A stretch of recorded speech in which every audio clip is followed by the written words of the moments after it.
Salve, salve, pessoal! Estou de volta aqui com o podcast Sementes do Futuro, também de volta com nossa querida companheira Ana, que vai me acompanhar na ancoragem, co-ancoragem hoje. Esse é o Sementes do Futuro, é um podcast que fala sobre sustentabilidade, voluntariado, cooperativismo e outros temas de interesse social. É uma parceria do Sindicato dos Bancários de Porto Alegre Região com a ONG Moradia e Cidadania e do CASCA, Instituto Socioambiental. Eu me chamo Laís Escher e sou jornalista aqui no Sindicato dos Bancários. Vou falar sobre, hoje, com essas mulheres muito interessantes que estão aqui à mesa. Esse mês é bom nesse sentido, né, Ana? Porque a gente acaba entrevistando, tendo mais espaço para tratar sobre assuntos emergentes como esse de hoje. Vamos falar sobre a realidade das mulheres catadoras e todo esse movimento, não só aqui em Porto Alegre, mas também no estado do Rio Grande do Sul. Aqui do meu lado, como eu já falei antes, Ana Berni, que é bancária do Banrisul, diretora do Sindicato dos Bancários, cientista social, mestranda em Geografia e integrante do Instituto CASCA Socioambiental. Bem-vinda, Ana. Obrigada.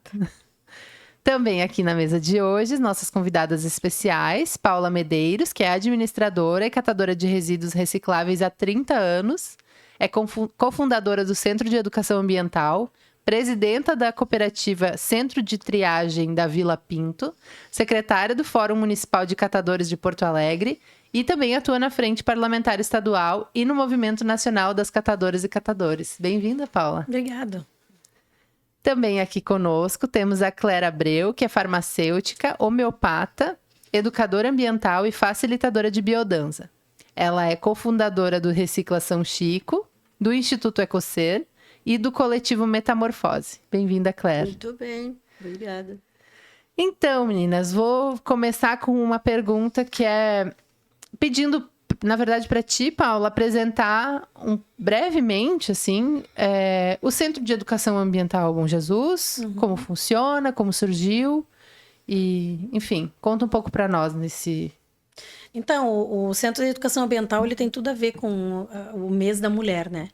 Ele surge dentro de uma comunidade extremamente vulnerável, né? Que ele, na década de 90, ele era a sexta comunidade com maior vulnerabilidade no bolsão de miséria identificado pelo IBGE na época.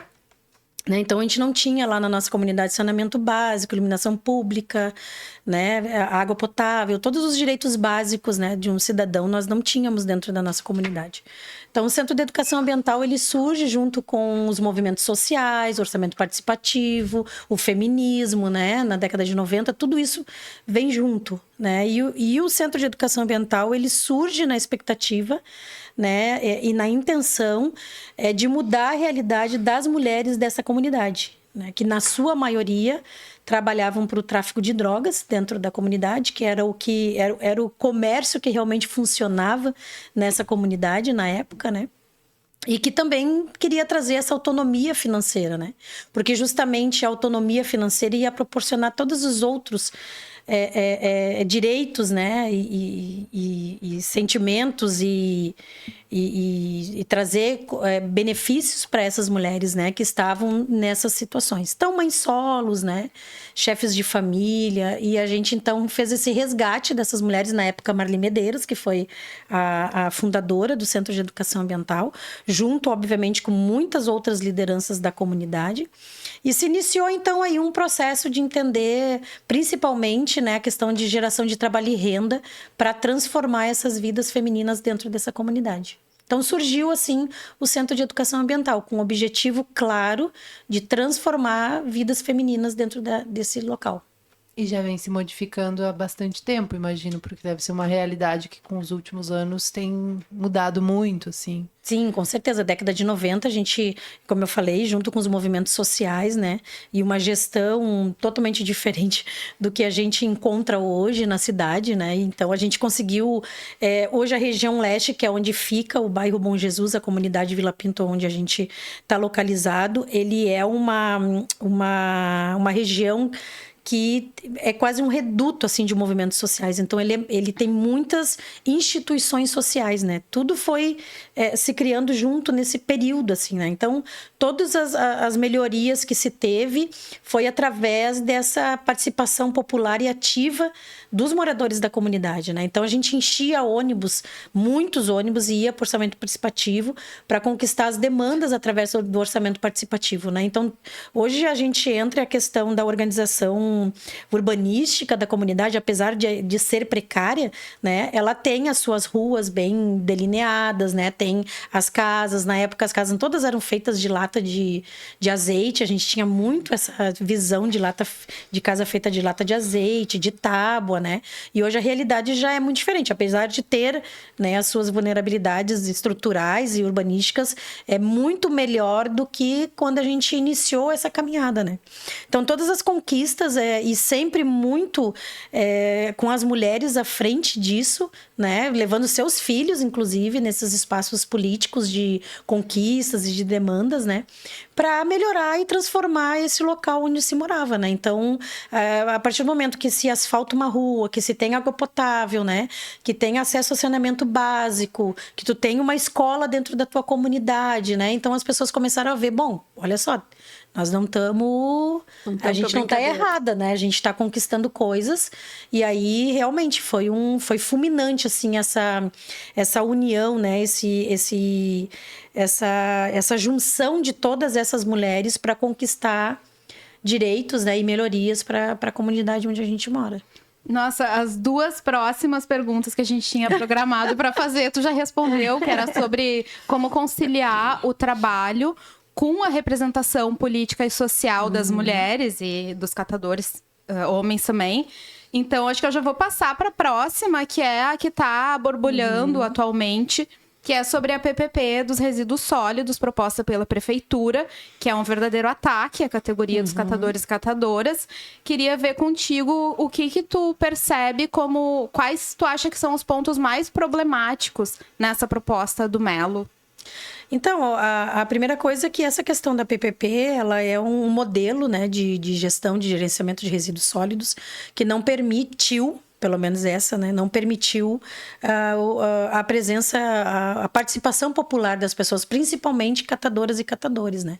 Ele foi uma proposta, um modelo que foi entregue por uma única empresa, né? Ele foi o modelo escrito, né? A descrição deste modelo foi entregue para a prefeitura, não foi nem em cima das necessidades e da demanda do próprio município em questão de gerenciamento que foi gerado, né? Esse modelo de proposta de PPP, de gerenciamento dos resíduos sólidos, e não teve a participação popular. Se teve agora, em janeiro e fevereiro, né, a consulta pública, onde, inclusive, dito pela própria pessoa que elaborou a questão do documento da PPP, que foi a maior participação popular, porque a gente fez todo um movimento, né, para que isso realmente acontecesse. Então, a sociedade civil, né, a participação dos próprios técnicos que a gente contou, que são os profs da URGS, né, que é o pessoal do Movimento Nacional, da Frente Parlamentar, né, muita gente que se juntou para poder estudar todo esse documento e realmente poder inserir dentro dele possibilidades de melhoria, né? Que possa, então, não dificultar tanto essa questão da participação das catadoras e dos catadores, né? A gente fica muito com receio que, apesar de toda a nossa contribuição, né, de a gente poder ter possibilitado aí dentro dos espaços de discussão política. Então, a gente foi para a Câmara de Vereadores, né? A gente foi para a rua, a gente foi... É uma pedra, caiu um meteoro, exatamente, assim, né? A gente foi para muitos lugares, sempre com uma participação feminina muito presente, né? Mostrando a necessidade de realmente a modelagem dessa PPP ser mais inclusiva, né, em relação às catadoras e os catadores. Queria perguntar para Claire, que já vem assim numa outra realidade nesse momento, Sim. né? A gente estava conversando um pouco antes de começar a gravar, sobre a realidade do que a Claire vem passando lá em São Francisco de Paula, junto do Recicla São Chico, que é como eu posso dizer, Um coletivo, uma instituição que vocês organizaram para conseguir dar conta de uma coisa que não estava sendo observada há 10 anos, né? A gente tem bastante essa realidade nas cidades brasileiras, assim, né? As grandes cidades têm essas outras movimentações na política, mas é necessário olhar para todas as partes, né? Porque Sim, tem essa isso questão do resíduo em todas as partes, eu ia né? fazer um link com a questão de Porto Alegre, né? Porque, assim, eu vivi em Porto Alegre numa fase que era uma maravilha, né? Tudo funcionava, tinha o trabalho de catadoras e reciclagem e educação ambiental, etc. Exatamente. E, na verdade, São Chico passa por isso também, porque já teve essa coleta seletiva, né? É uma cidade que vem crescendo na Serra Gaúcha, é uma cidade que, se olhar para o lado muito perto, Gramado e Canela, já se perdeu muito da questão ambiental. Então, esse anseio que tu falas foi o que fomentou também a questão em São Chico, né? E de mulheres. Foi um grupo de mulheres que se reuniu, então, há em torno de 4 ou 5 anos, e vem arremessando e arrematando e congregando, então, tanto as pessoas que são nativas de lá, né? E também a gente se preocupa com a questão da autonomia financeira, então, né, da população. E hoje a gente se encontra nessa conversa com o legislativo da cidade, que a vantagem é que são 6 vereadores, né? Então, assim, tu tem uma linguagem... Então, a gente vai fazendo pelas beiradas, mas sempre colocando o poder público com a sua responsabilidade, né? Então, o documentário que está disponível no YouTube, depois... A gente vai colocar na descrição desse vídeo. Também vamos colocar um podcast que foi gravado aqui, no lado de cá, com a professora Ana Mercedes e também com o Fagner, para falar sobre a questão da PPP, e vamos colocar esse documentário. Beleza, ótimo, porque esse documentário a gente conseguiu com a Lei Paulo Gustavo no passado, e foi fantástico, assim. Então a gente avaliou, a prefeitura gasta milhões por mês para levar o lixo para passear. A gente pergunta assim, até onde você foi? Nas escolas que a gente vai, aí a pessoa diz, até Caxias, até Gramado. Olha, o lixo está passeando mais do que a gente, porque está andando quase 200 quilômetros, né? A gente vai na brincadeira, mas é muito sério, né? O que está se desperdiçando de verba pública mensal para retirar esse lixo. Então, hoje a gente, alguns elementos esse grupo, então, se organiza para acabar se reciclando e apoio aos catadores, inclusive no lançamento do documentário, foi chamado na mesa, o mais aplaudido, assim, foi o seu Bentinho, uns 72 anos, que para nós é o salvador de São Chico, vamos dizer, porque ele que vai catando ali, né? Então, assim, a questão dos catadores é fundamental, né? E tem todo esse preconceito ainda, né? Pelo menos lá, aqui, talvez, a cidade grande já não seja tanto preconceito. Mas, enfim, eu acho que a questão feminina permanece, porque foi um movimento também feminino lá, e esse movimento de retomar pelo menos o que já existia, né? Que era essa coleta seletiva. E hoje é o Dia Mundial da Reciclagem, né? 18 de março. Estamos gravando no dia 18 de março. Amanhã é 19. Mas não tem nenhum problema. Tá tudo certo. É o fuso horário. É o fuso horário do podcast. Então tá. Mas tá tudo certo. Inclusive, podem parabenizar os catadores e catadoras próximos, nem tão próximos. Muitas vezes as pessoas que a gente não conversa, encontra nas ruas, né? Não troca uma ideia. Exato, as pessoas tratam como invisíveis, não cumprimentam, enfim. Acho que isso é relevante. Ainda tá dentro do prazo, parabéns. É um fuso horário aí, né? Eu fiquei pensando, assim, a gente participou na semana passada da Conferência Estadual do Meio Ambiente, eu, a Paula e mais outras pessoas, e a gente conseguiu eleger uma delegação de 3 pessoas, a Paula, a Maninha e a Lu, que vão ser representantes do movimento dos catadores e catadoras para a Conferência Nacional em Brasília, o que é incrível, né? A gente saiu muito satisfeita, assim, dessa conferência. E aí eu fico me perguntando que outra estratégia a gente poderia criar para tentar barrar os efeitos dessa PPP, ou mesmo barrar ela, ou reescrever Eu sei que o vereador Giovanni Culau está atuando junto, né? Chamou a audiência pública semana passada. Sim. A gente também teve lá, eu e a Paula. Mas que outras estratégias a gente poderia ter para ajudar nesse processo? Então, eu acredito que a participação popular é muito importante, né? As pessoas têm que procurar se informar. A informação, ela move situações, né? Então, é natural e, obviamente, a gente entende que a pauta lixo é algo que, por vezes, fica literalmente embaixo do tapete. Né? Então, a gente está por muito tempo, por muitas décadas, arrastando essa pauta que é tão importante e que as situações climáticas no mundo inteiro estão nos mostrando o quanto é importante. Né? Então, a gente tem que entender que ir atrás de informações, né, sobre a questão da própria PPP, né? A gente está aí num grupo maravilhoso, que é o grupo de gestão da frente, né, da gestão dos resíduos sólidos, que tem uma diversidade de pessoas que participam lá, são pessoas que estão preocupadas com a pauta, né? Então eu acho que realmente assim, o porto-alegrense, né, o pessoal do Rio Grande do Sul, do Brasil e do mundo inteiro realmente é uma pauta importante, principalmente pela situação climática que está se apresentando. Os resíduos sólidos fazem parte, é uma preocupação primordial em relação a isso, sabe?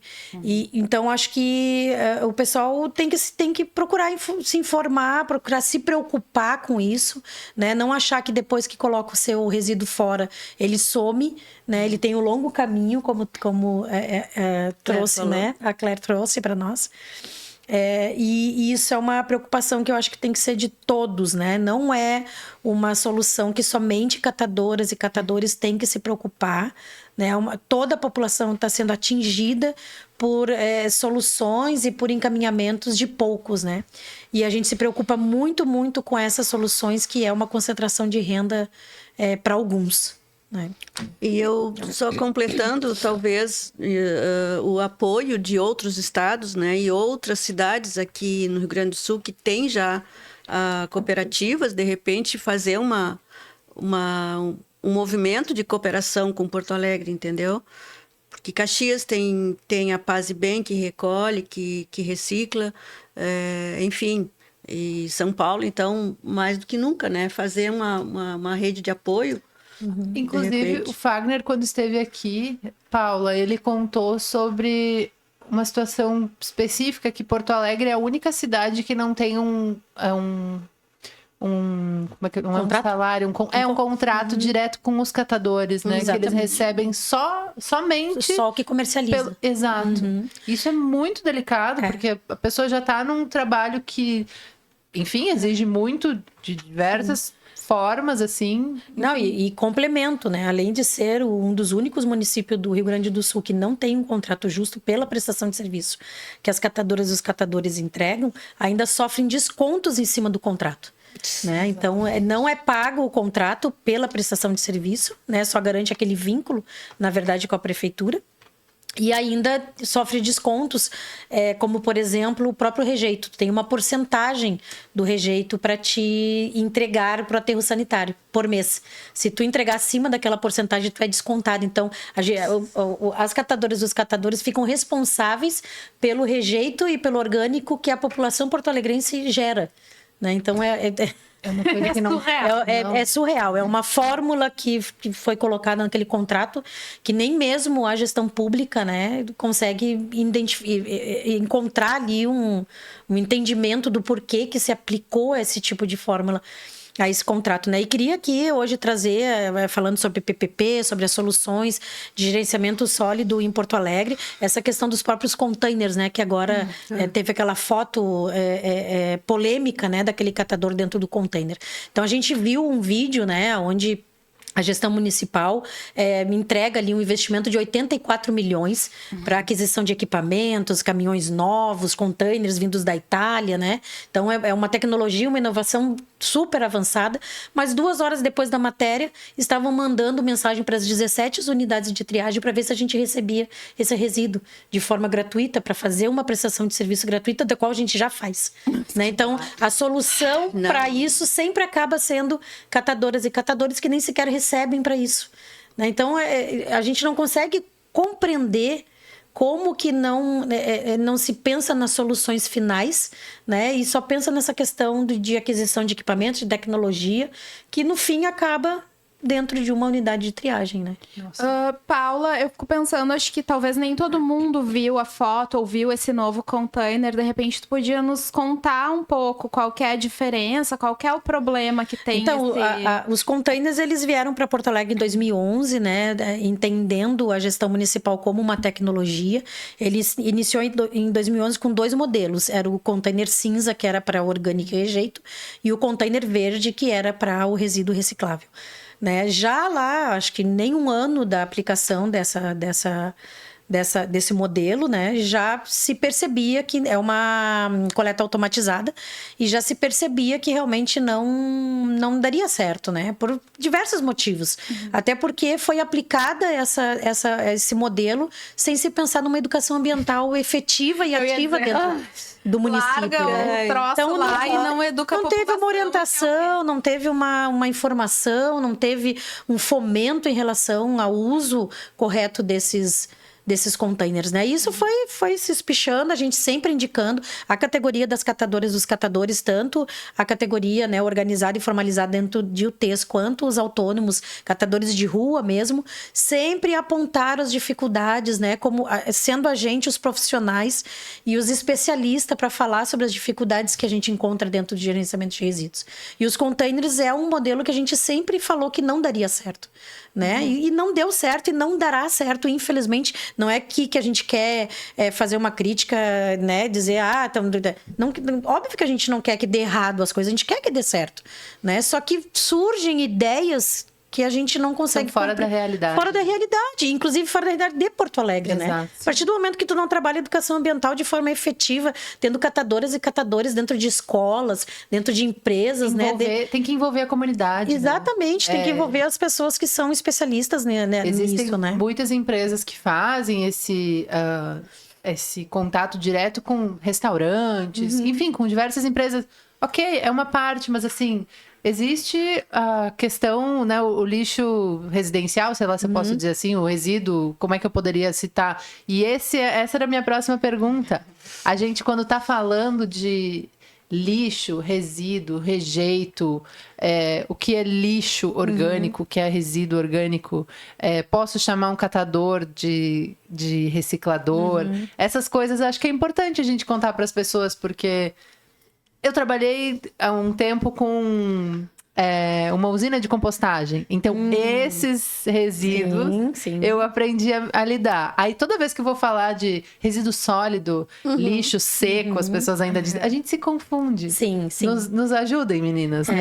Assim, ajudem no sentido de serem mais...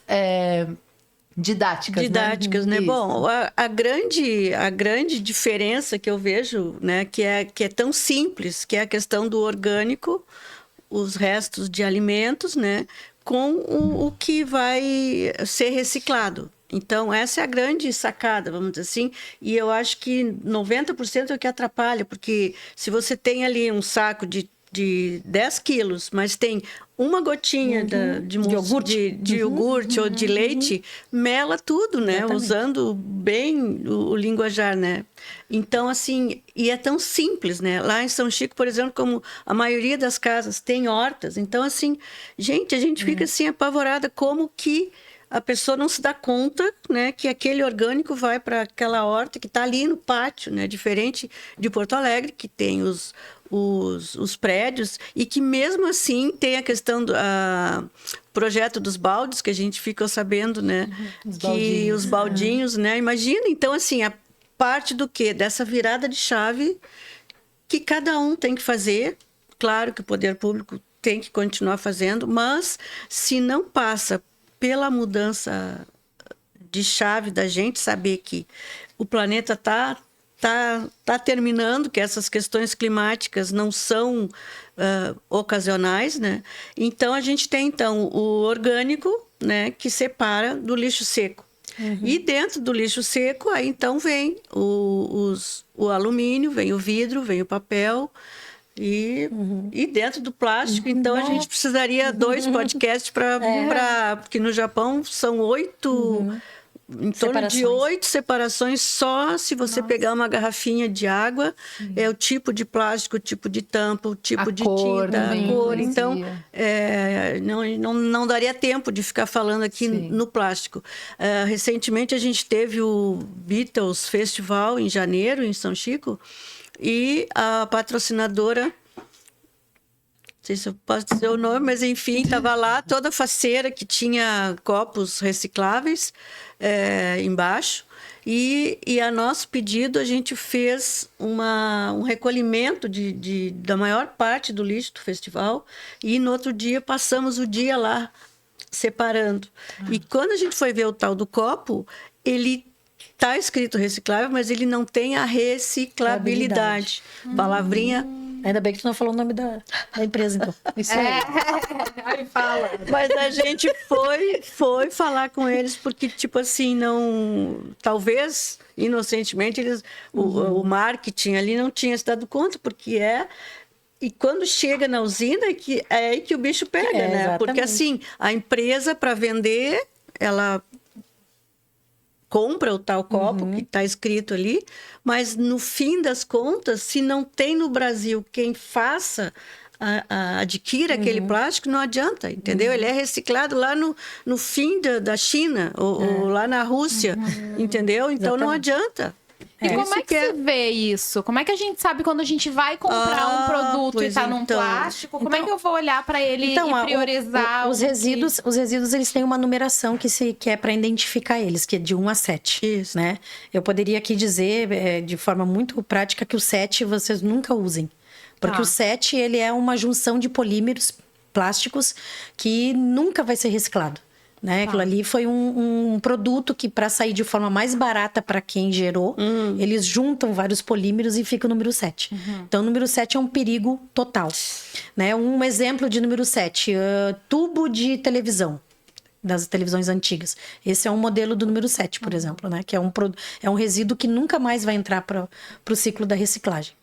Do 1 ao 6, né, tem as classificações, e ainda assim tem muitos e muitos resíduos que eu costumo dizer, né, como prática, que o consumidor ele nunca vai ser o culpado de consumir o resíduo que não é reciclável. Né? Para mim, se existe um culpado nisso, é quem gera essa embalagem. Exatamente. Né? Então, assim, a gente já fez, por exemplo, denúncias no Ministério Público do Meio Ambiente para identificar essas marcas, né? E essas marcas, de alguma forma, parar de produzir esse tipo de resíduo, que só assim é que o consumidor vai realmente, na hora de ir no supermercado, consumir aquelas embalagens que são 100% recicláveis. Bom, mas voltando à PPP, que é um caso polêmico em Porto Alegre, acredito que seja a porta de entrada para muitos municípios e por isso é importante usar o modelo daqui. A gente tem, a gente trouxe lá a importância de constar nessa PPP três tipos de separação, que é o resíduo reciclável, o rejeito e o resíduo orgânico. Né? Hoje não se tem essa separação em Porto Alegre. Se tem 2 tipos de separação, o que obviamente causa essa sobrecarga no aterro sanitário, porque tem exatamente essa mistura, né, que a Claire falou. Então, é muito importante que as pessoas saibam. Por exemplo, lava ou não lava o resíduo, né? Antes de mandar para a unidade de triagem. Não precisa lavar. Não precisa lavar.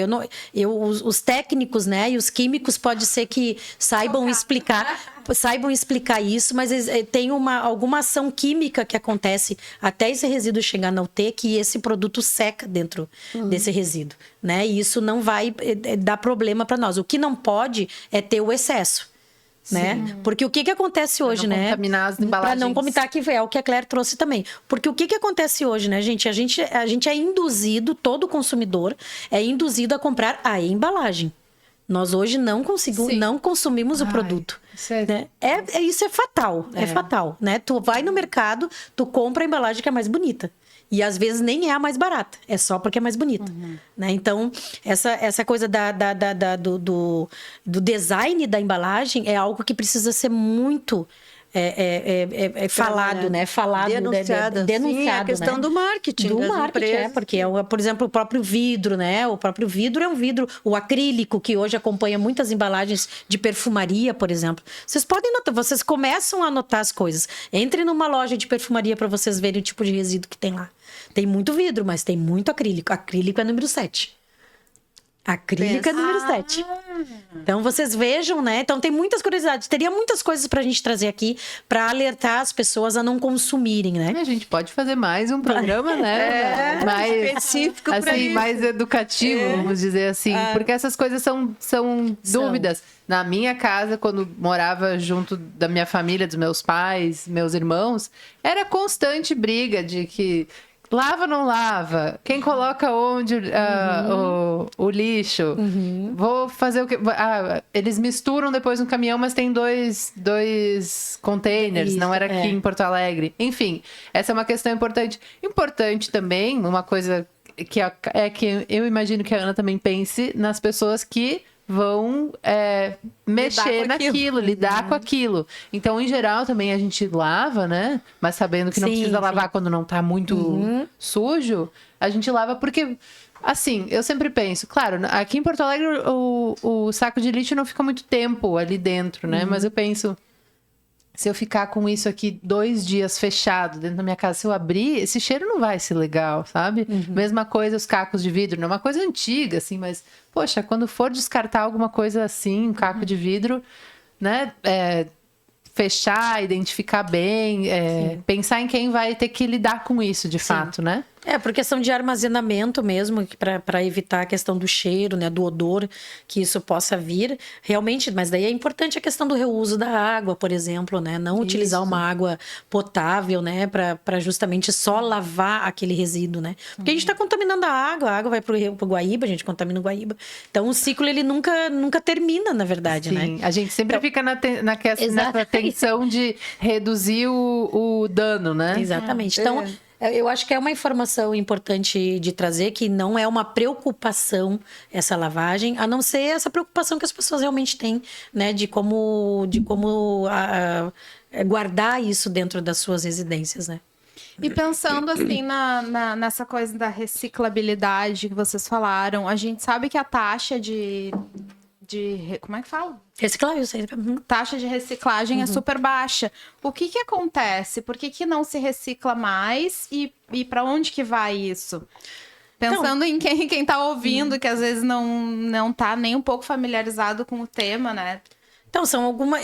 Eu entendo, trabalhando na base, né? Trabalhando lá no chão de fábrica, eu entendo que tem algumas observações que a gente faz. Uma é essa questão de embalagens que não são recicláveis, né? Que é rejeito, chega lá na unidade de triagem, é rejeito, ele vai para aterro sanitário por não entrar no ciclo da reciclagem. Isso existe responsáveis por isso, essas pessoas têm que ser fiscalizadas, né? A outra questão é a própria fiscalização, que é muito precária em Porto Alegre.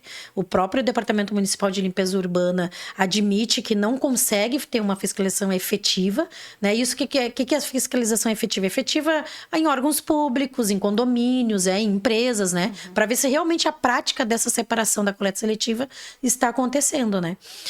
A outra questão é essa questão da política pública da educação ambiental, que não existe em Porto Alegre. Zero possibilidade de educação ambiental em Porto Alegre. Então, as pessoas não serem educadas para isso, não serem orientadas, não tendo essa informação, dificilmente esse número vai aumentar, né? E a outra, não menos importante, é essa questão da importância, né, do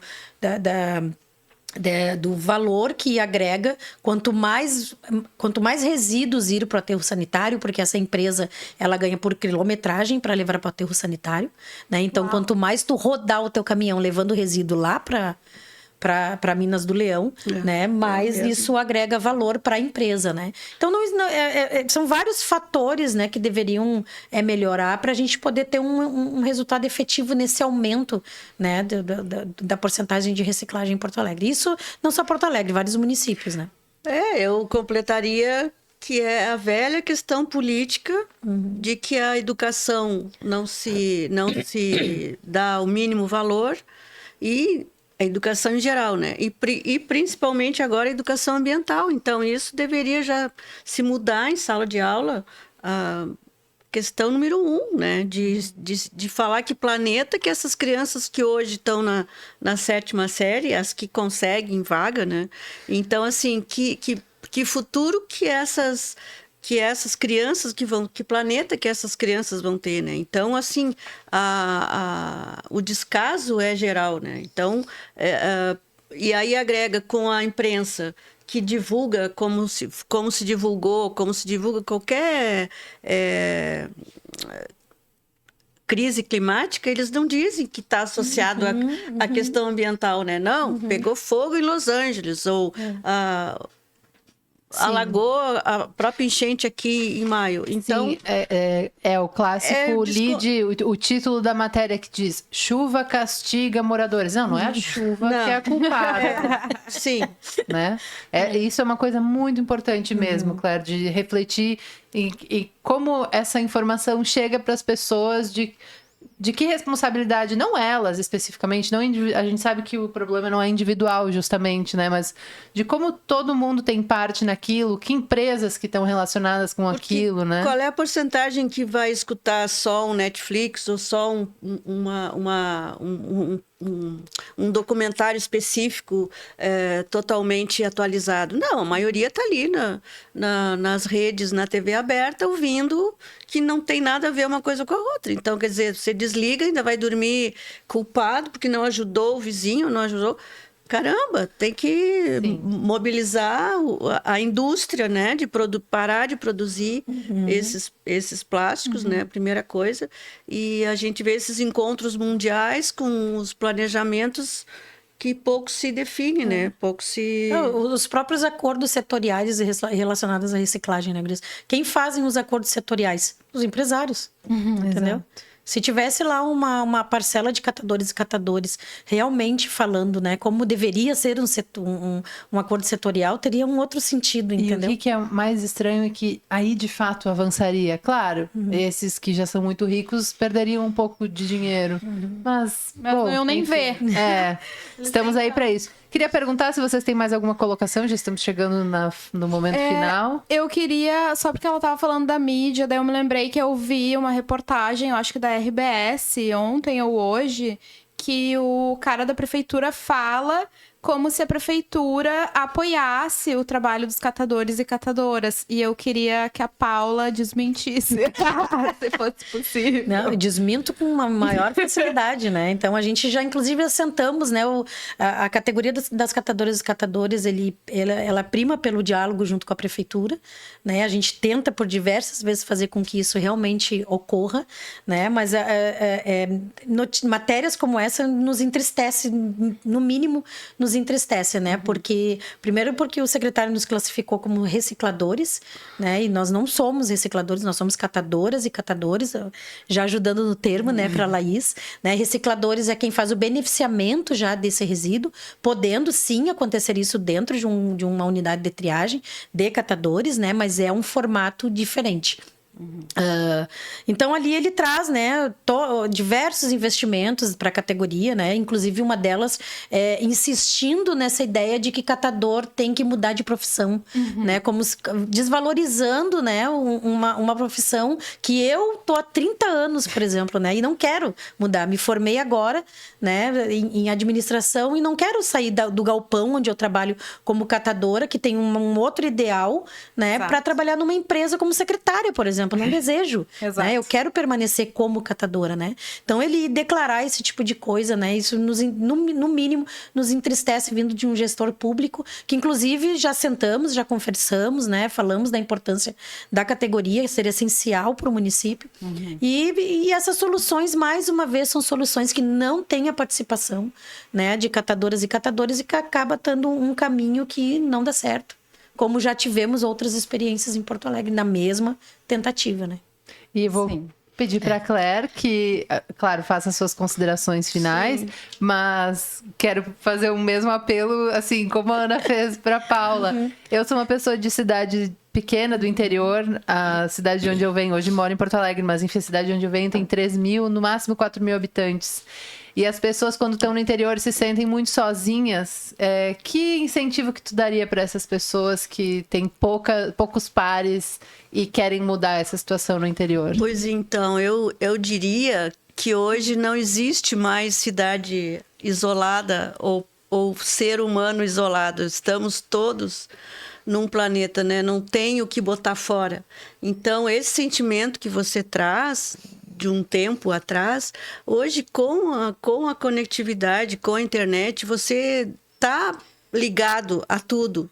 Então, assim, quando a gente vai nas escolas em São Chico, a criança lá de 8 anos, ela já sabe reciclar, às vezes, mais do que o pai e a mãe. Por quê? Não por culpa, porque o pai trabalha, aí vem todo o giro, né, do processo capitalista, mas a criança já está ali com a semente, né? Só que daí, claro, a professora não tem tempo, a diretora não sei o quê, o prefeito não sei o quê, então, assim, o que eu diria? Eu já estou há 40 anos. Comecei na UPAM, em São Leopoldo, com a Aveline, há muitos anos atrás. Legal. Então, hoje participo com a Val, que é a mãe da Jade, e que também... então, o que eu diria, não desanimem. Não desanimem. Vamos continuar, porque o planeta, como a gente diz... O planeta, ele se recupera, né? Nós é que estamos correndo o risco de não nos enquadrar. Então, assim, queria deixar também o nosso Insta do Lixo Zero para vocês participarem, né? Lixo Zero Recicla São Chico no Insta e continuar aumentando essas redes, né? Que só assim que a gente consegue alguma coisa. Exatamente. A gente vai deixar na descrição desse vídeo todos os links das redes sociais para que as pessoas possam acessar e acompanhar. Ana, tem mais alguma consideração? Tenho muitas. Vou guardar para outro dia. Mas é muito bom isso. Isso é bom quando a gente sai dos programas aqui querendo falar mais sobre esse assunto, né? Vocês estão mais do que convidadas para uma próxima vez estarem aqui Agradecer conosco. o copo de vidro, né? Porque começa por ali, né? Já ter um copo, porque assim, é o básico do básico, a gente não faz. Então, assim, já aqui 4 plásticos a menos, né? E é assim que se começa. Exatamente. Bom, eu quero, antes da gente terminar, fazer a indicação de um documentário que eu assisti recentemente, de uma cineasta belga, as pessoas acham que ela é francesa, que é Agnes Varda, e ela tem um filme que se chama Os Catadores e Eu. Não fala apenas só dos catadores que trabalham com cooperativas de reciclagem, enfim, mas ele faz uma reflexão interessante sobre... ser um catador. Não vou falar muito mais do que isso. Spoiler. É muito interessante. Recomendo muito, aproveitando que estamos no mês de luta das mulheres. Acho que é uma grande cineasta, inclusive, para se acompanhar. Mas é isso, pessoal. Esse foi o podcast Sementes do Futuro. É uma realização do Sindicato dos Bancários de Porto Alegre e Região, em parceria com a UOG Moradia e Cidadania e com o CASCA, Instituto Socioambiental. Esse podcast foi gravado aqui no Estúdio Hall, na Casa dos Bancários. Foi produzido por Arthur Almeida, Ana Berni, por mim. Na técnica esteve o nosso grandioso Diego Dornelles. Na coordenação de comunicação, Aline Adolfs. E na direção de comunicação, o Sérgio Hoff.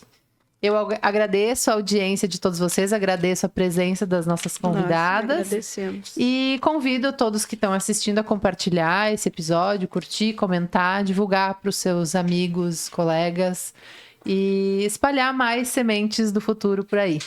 Tá bem? Muito obrigada, pessoal. Tchau, até a próxima. Tchau, tchau.